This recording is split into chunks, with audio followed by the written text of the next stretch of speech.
अभी 45 तो पढ़ लिया हमने, तो इनकैप्सुलेशन का एक पार्ट हो गया। अब ये रीड ऑनली और राइट ऑनली क्या बना है? मुझे जो चीज बाहर वालों को नहीं दिखाई देती ना वो प्राइवेट रखती है। मैंने कहा बार कोड प्राइवेट है, वो सॉरी पिन कोड प्राइवेट है। कैसे मैं डालूंगा भाई? बंदा जो पिन कोड ऐड कर सकता है लेकिन पिन कोड देख नहीं सकता।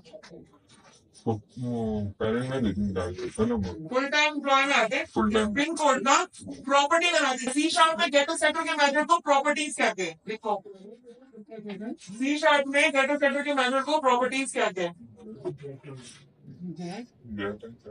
सी शार्प में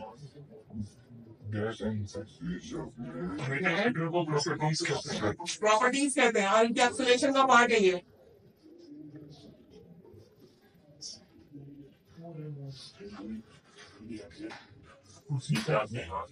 गेटर सेटर के मेथड को प्रॉपर्टीज कहते हैं। प्रॉपर्टीज का मतलब समझ आया? गेटर सेटर कैसे होगा ये? हाई क्लास पीआरओपी डबल टैप, इसने एक प्रॉपर्टी बना दी पीआरओपी डबल टैप। इसे क्या बना दिया? एक मेरे पास प्रॉपर्टी बना दी। अब प्रॉपर्टी कैसे काम करेगी? आपके वेरिएबल का डेटा टाइप क्या है क्लास? इंटीजर वाला। तुम्हारे प्रॉपर्टी का नाम क्या है? Pin code. तो अब इस प्रॉपर्टी में ना पिन कोड का पी से बड़ा कर देना, नाम थोड़ा सा चेंज होता है। अब ये कह रहा है गेटर सेटर का मेथड बनाना। ये गेटर का मतलब, गेट का मतलब होता है रीड ऑनली। रीड ऑनली पढ़ना है, पढ़ना मतलब मुझे देना है उसको तो पढ़ेंगे ना वो। तो रिटर्न क्या रिटर्न करता हूँ? किस वेरिएबल को मुझे इस क्लास से बाहर निकालना है? प्राइवेट वाली चीज को पब्लिक बनाने के लिए प्रॉपर्टीज का इस्तेमाल करना जरूरी होता है। और प्रॉपर्टीज गेट और सेट के जरिए होती है। मैंने कहा गेट का मतलब रीड ऑनली। ये किताब आप पढ़ सकते हैं। कैसे पढ़ेंगे? जब आप किसी को देंगे तो पढ़ेंगे ना, वरना मेरी प्राइवेट बुक थी वो। समझ आती है ना किसी? वो बुक मेरी प्राइवेट थी। मैं कह रही हूँ किसी से कि मैं किसी को देना चाहती हूँ, आप दे रिटर्न करें उसको। रिटर्न क्या रिटर्न करना है मुझे?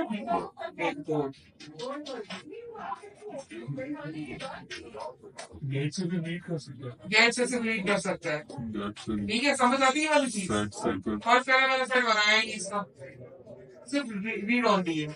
आपका पूरा कचरा आपकी क्लास का क्लास में ही है। ठीक है, अब इसको मेन का ऑब्जेक्ट बनाने से टच करके देखते हैं किसी के पास चले जाते हैं, क्योंकि ये स्टैटिक भी बनाया है, इसको स्टैटिक कर देते हैं भाई। तो ये उसको देंगे स्टैटिक कर देते हैं। आए पार्ट टाइम ईएमडी के पास आए, इसको बोले full time dot pin code आ गया पिन कोड। आ गया और पिन कोड गेट के साथ आना चाहिए। आपने गेट का कोई मेथड नहीं बनाया? Get get get get get get get. ये पिन कोड आप इसमें एक्स वाई जेड दे दें, आगे जाके फिर इसको प्रिंट करवा लें। असल में ना गेटर का एक मेथड बनता है इसका। यहाँ पे मैंने गेट का मेथड नहीं बनाया है, ये जो गेट लिखा हुआ है ना ये तो इसका अलग से मेथड बनता है। अब ये पिन कोड कैप्स में आ गया।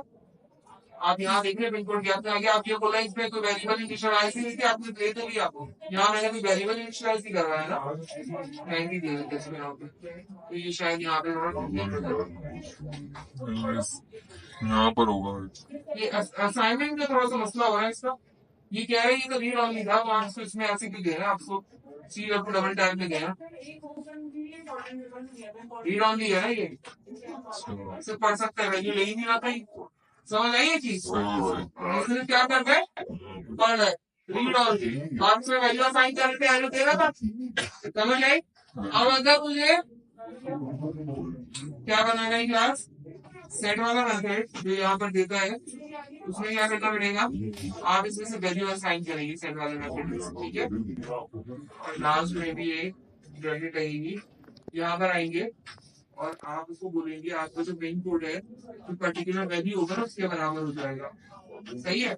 अब यहाँ पे आप क्या कर सकते हैं? पिन कोड को गेट सेट दोनों करवा सकते हैं। पार्ट टाइम ईएमपी में आइए और आपको मैं अगर बताऊँ फुल टाइम ईएमपी डॉट, आप इसको लेते हैं, इसका एक और मेथड भी वो भी बताऊंगी मैं आपको। Pin code equal to 556। आप देखिए एरर नहीं दे रहा, नहीं दे रहा। आपने उसको राइट दे देना सेट करने का। जब तक मैंने लिखने का राइट नहीं दिया था वो नहीं चल रहा था। इसे कहते हैं इनकैप्सुलेशन। समझ में आती है चीज? ये इसको मैंने दिया है, इसको सेट करके ये लिखो। जब मैंने सेट नहीं दिया था इसको, सेट का मतलब होता है राइट ऑनली, गेट का मतलब होता है रीड ऑनली। तो ये क्या था? रीड ऑनली सिर्फ पढ़ सकते हो, लिख नहीं सकते। अब क्या हो गया, सेट का मतलब राइट ऑनली, राइट तो सेट क्या बोल रहा है, लिखो लिख भी सकते हो, या अगर सिर्फ सेट ऑनली लिख दूं, ये देखें यहाँ आए, सो गेट ऑनली मिटा दें। कमेंट कर अच्छा ये तो अभी वैल्यू साइन हो गई ना, ये नहीं है क्या बोल रहे हैं, सिर्फ वैल्यू ऐड कर सकते हो, प्रिंट नहीं कर सकते। सॉफ्टवेयर कैप्सुलेशन क्लियर है, यस सही तरह से क्लियर हो गई कैप्सुलेशन। यस बिल्कुल, अभी मैंने बड़ी एग्जाम्पल नहीं कर रही, नेक्स्ट क्लास में यही क्लियर है ना, उसके साथ बड़ी बड़ी एग्जाम्पल्स कर देंगे। अभी ये कॉन्सेप्ट क्लियर है, ओवरराइड, ओवरलोड, इनकैप्सुलेशन, प्रॉपर्टीज। आगे स्टैटिक का कीवर्ड क्या करता है, स्टैटिक का मेथड। अच्छा कोई मेथड अगर स्टैटिक का मेथड भी हो ना, लेट्स सपोज अगर आपने कोई स्टैटिक का मेथड भी बना दिया, उसको भी इसी तरह से आप क्या करेंगे, जिस तरह क्लास के नाम के साथ अगर वेरिएबल लिखा था तो इतना तो आप समझ सकते हैं ना, स्टैटिक क्या ऑब्जेक्ट नहीं बनता, स्टैटिक मेथड्स का कभी भी ऑब्जेक्ट नहीं बनता। कोई भी मेथड अगर स्टैटिक के साथ लगा दिया उसका ऑब्जेक्ट नहीं नहीं बना बनता, उसको डायरेक्ट क्लास के साथ कॉल कराते हैं इस तरह। लिख लो इसको, समझ आ गया स्टैटिक के कीवर्ड्स के। नेक्स्ट क्लास में हम इंडेक्सर पढ़ेंगे, और इंडेक्सर्स के साथ हम एब्स्ट्रैक्शन और ओवरहेड वाले बात करेंगे। किसी को कोई कंफ्यूजन है मुझसे पूछ सकता है।